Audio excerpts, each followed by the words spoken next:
Hello and welcome back to cyber security for our YouTube channel. आज हम जो topic cover करेंगे वो चैप्टर 2 की कंटिन्यूएशन है, जिसमें हम पढ़ेंगे business continuity planning and disaster recovery plan. तो फर्स्ट ऑफ ऑल हम कवर करेंगे business continuity planning. Business continuity planning क्या होती है, एक बिजनेस के ऑपरेशंस को कंटिन्यू रखने के लिए बिजनेस कंटिन्यूटी क्यों ज़रूरी है और इसकी क्या सिग्निफिकेंस है, इन सब चीज़ों को आज हम डिस्कस करेंगे। तो first of all business continuity की थोड़ी सी हम एक्सप्लेनेशन पढ़ लेते हैं।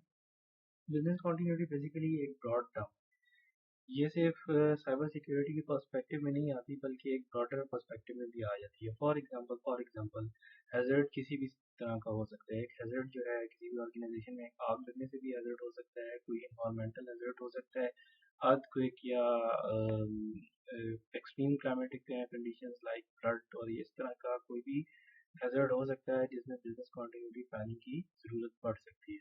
तो बिजनेस कंटिन्यूटी प्लानिंग जो है वो in case of environmental hazard भी होती है और in case of cyber security hazard भी इस्तेमाल में आती है। तो जो हम इस कोर्स में कवर करेंगे वो बेसिकली बिजनेस कंटिन्यूटी प्लानिंग है, जो कि in case of cyber hazard में आती है। अब साइबर सिक्योरिटी का हैज़र्ड क्या हो सकता है? साइबर सिक्योरिटी का हैज़र्ड कोई भी एक ऐसा अनवांटेड इवेंट हो सकता है जिसमें ऑर्गेनाइजेशन की कॉन्फिडेंशियलिटी, इंटीग्रिटी और अवेलेबिलिटी कॉम्प्रोमाइज़ हो सकती है। फॉर एग्जांपल हम एक साइबर अटैक की एग्जांपल ले लेते हैं। Let's suppose to DDoS attack होता है एक ऑर्गेनाइजेशन में, उसका सारा नेटवर्क चोक हो जाता है, उसकी सारी जो मेन सर्विसेज हैं वो डाउन हो जाती हैं। तो ये एक साइबर सिक्योरिटी हैज़र्ड है।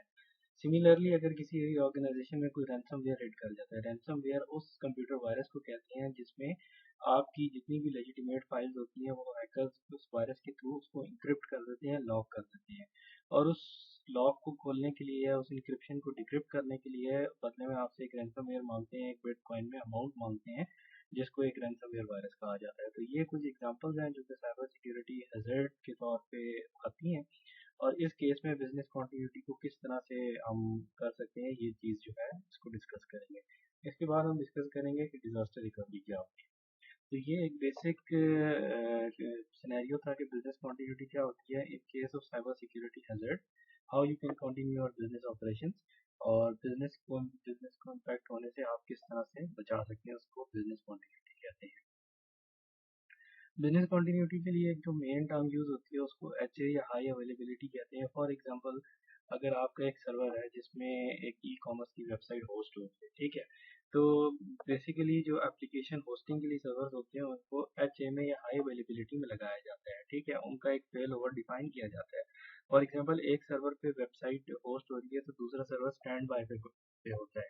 जैसे ही एक सर्वर डाउन हुआ स्टैंड बाय पे दूसरी चीज़ उस पे शिफ्ट हो गया और जो बिजनेस ऑपरेशंस हैं वो कंटिन्यू रहे। तो इसको हम कहते हैं बिजनेस कंटिन्यूटी प्लानिंग और इसका एक पूरा प्रोसेस होता है। उसमें लोगों को रोल्स एंड रिस्पॉन्सिबिलिटीज डिफाइन की जाती हैं किस तरह से कि वो बिजनेस कंटिन्यूटी या in case of any cyber hazard business continuity को किस तरह से प्लान किया जाएगा। तो ये बेसिक डेफिनेशन थी बिजनेस कंटिन्यूटी के कंसेप्ट आपने यहाँ से ग्रैब किया। अब हम इसको आगे चलते हैं इसकी कंपोनेंट्स की तरफ। एक बिजनेस कंटिन्यूटी का प्लान किस तरह से बनाया जाता है और उसमें क्या क्या चीज़ें होती हैं। First of all business continuity के टीम मेंबर्स होते हैं, ठीक है, जिसमें मुख्तलिफ कॉन्टैक्ट्स हो जाएंगे आपके ऑर्गेनाइजेशन में। ये वो क्रिटिकल लोग होंगे जो कि at the time of any cyber security hazard business जो ऑपरेशन है उनको रिज्यूम करेंगे और कंटिन्यू रखेंगे सर्विसेज को। उसके बाद में मैनेजमेंट की गाइडेंस भी हो सकती है, ठीक है, एक प्रॉपर प्लान हो सकता है, एक प्रोसीजर हो सकता है, एक चेकलिस्ट हो सकती है, ठीक है, जिसके थ्रू हम जो है बिजनेस को अपने कंटिन्यू रख सकते हैं। अच्छा, बिजनेस कंटिन्यूटी प्लानिंग में जो सबसे बड़ी कंसेप्ट एक समझने की ज़रूरत है, एक टर्म यूज़ होती है जिसको कहा जाता है business impact analysis. Business impact analysis जैसे कि नाम से जाहिर है, एक बिजनेस के अंदर मुख्तलिफ सिस्टम्स चल रहे होते हैं, मुख्तलिफ एप्लीकेशन चल रही होती है और बहुत सारे प्रोसेसेस चल रहे होते हैं। तो बिजनेस इम्पैक्ट एनालिसिस में हम लोग ये आइडेंटिफाई करते हैं कि बिजनेस के लिए सबसे ज़्यादा क्रिटिकल चीज़ कौन सी है। फॉर एग्जांपल फॉर एग्जांपल अब एक ई कॉमर्स की वेबसाइट है, ठीक है, ई कॉमर्स की वेबसाइट जिसमें ऑनलाइन आप लोग चीज़ें खरीदते हैं और कंपनी जो है वो जो है सेल कर रही होती है। तो इसमें क्या होता है कि सबसे क्रिटिकल जो ऑपरेशन हो गया एक ई कॉमर्स कंपनी के लिए वो उसकी वेबसाइट है। तो जो वेबसाइट का जो बिजनेस इम्पैक्ट एनालिसिस है, उसकी एक बिजनेस इम्पैक्ट एनालिसिस की कैलकुलेशन है वो सबसे ज़्यादा होगी, वो हाई हाई होगी। सिमिलरली अगर कोई फाइनेंशियल इंस्टीट्यूशन है, ठीक है, तो जो इसके फाइनेंशियल रिकॉर्ड जिस डेटाबेस में सेव हुए हुए हैं, तो उस डेटाबेस की जो रेटिंग होगी या बिजनेस इम्पैक्ट एनालिसिस होगा, वो सबसे ज़्यादा हाई होगा। इस चैप्टर में आगे बिजनेस इम्पैक्ट एनालिसिस का भी थोड़ा सा पोर्शन है जिसको हम कवर करेंगे। तो ये बेसिकली एक प्लान होता है बिजनेस कंटिन्यूटी प्लान का, जिसकी मैंने एग्जांपल दी। जैसे एक सिंपल सी एग्जांपल है, एक वेबसाइट है, तो वेबसाइट को आपने एच में किस तरह से इम्प्लीमेंट करना है और किस तरह से चलेगी वेबसाइट। फर्दर हम आगे चलते हैं।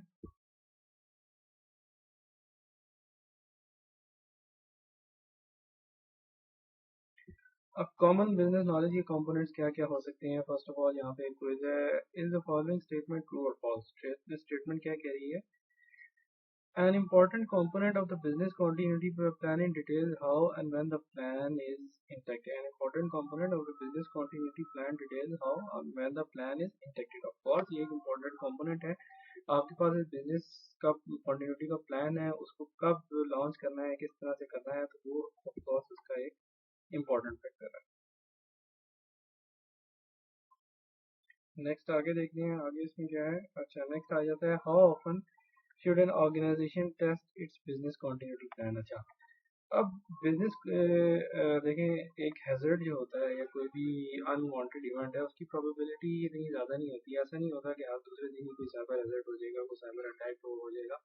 एनुअली इस किस्म के इंसिडेंट्स होते हैं और या इनका चांस बहुत कम होता है। तो अब अगर इनकी प्रोबेबिलिटी बहुत कम है, तो इसका क्या मतलब है कि हमें कभी जो अपना जो बिजनेस कंटिन्यूटी प्लान है उसको चेक नहीं करना चाहिए? नहीं, हमें इसको चेक करना चाहिए। एक इसकी चेकिंग के लिए एक मॉक ड्रिल की जाती है, जिसको बिजनेस कंटिन्यूटी प्लानिंग ड्रिल कहा जाता है। और इस प्लान को ऑर्गेनाइजेशन में टेस्ट करने के लिए एक टाइम पीरियड डिफाइन किया जाता है। ये डिपेंड करता है ऑर्गेनाइजेशन की रिक्वायरमेंट के हिसाब से। इसको आप ये नहीं कह सकते कि आप इसको रोज टेस्ट करें या मंथली टेस्ट करें या क्वार्टरली टेस्ट करें या बाई एनुअली एनुअली टेस्ट करें। ये डिपेंड करता है साइज ऑफ ऑर्गेनाइजेशन और नीड ऑफ ऑर्गेनाइजेशन पे। ऑर्गेनाइजेशन की जितनी नीड है वो उसके हिसाब से ही चलेगा। तो रूटीनली यहाँ पे मेरा ख्याल है कि सही आंसर होगा yes. The answer C is correct. Each individual organization must determine how often to test its BCP, but it should be tested at professional intervals as well as on significant changes. जब भी कोई significant change होता है किसी भी organization में, तो आप वहाँ पे business continuity planning करें। अच्छा, अब जनाब यहाँ पे जिक्र आ गया business impact analysis का। जैसे कि मैंने पहले जिक्र किया था कि business continuity planning को प्रैक्टिकली इम्प्लीमेंट करने के लिए जो सबसे ज़्यादा ज़रूरी चीज़ है वो आ जाता है बिजनेस इम्पैक्ट एनालिसिस। तो business impact analysis basically rating होती है एक ऑर्गेनाइजेशन के अंदर क्या क्या चीज़ें क्रिटिकल हैं और कितनी क्रिटिकल हैं, और उनको को in case of emergency, in case of hazard, in case of cyber security hazard, उन चीज़ों को हमने कंटिन्यू रखना होता है। ठीक है, फॉर एग्जांपल देख लें, अगर in case of cyber hazard एक जो सेल परचेज की एक्टिविटी है वो चलती रहनी चाहिए, लेकिन मार्केटिंग की एक्टिविटी को हम कॉम्प्रोमाइज़ कर सकते हैं। ये सिंपल सी एग्जांपल है। तो इसको हम कहते हैं बिजनेस इम्पैक्ट एनालिसिस की। जो चीज़ क्रिटिकल है उसको किसी भी सूरत इन केस ऑफ हज़ार्ड आपने बिजनेस ऑपरेशन जारी रखने के लिए कंटिन्यू रखना है। ये टोटल था बिजनेस कंटिन्यूटी प्लानिंग। ठीक है, इसको उसमें जस्ट इसकी एक ओवरव्यू दिया गया है। ठीक है, इसके लिए पूरा एक सब्जेक्ट होता है जिसमें बिजनेस कंटिन्यूटी प्लानिंग और डिजास्टर रिकवरी को पढ़ा जाता है। But being a cyber security professional, आपको एक बेसिक अंडरस्टैंडिंग होनी चाहिए बिजनेस कंटिन्यूटी की और डिजास्टर रिकवरी की। तो उसी पर्सपेक्टिव को देखते हुए इस कोर्स में बिजनेस कंटिन्यूटी और डिजास्टर रिकवरी का जो है एक बहुत ही छोटा सा मॉड्यूल रखा गया।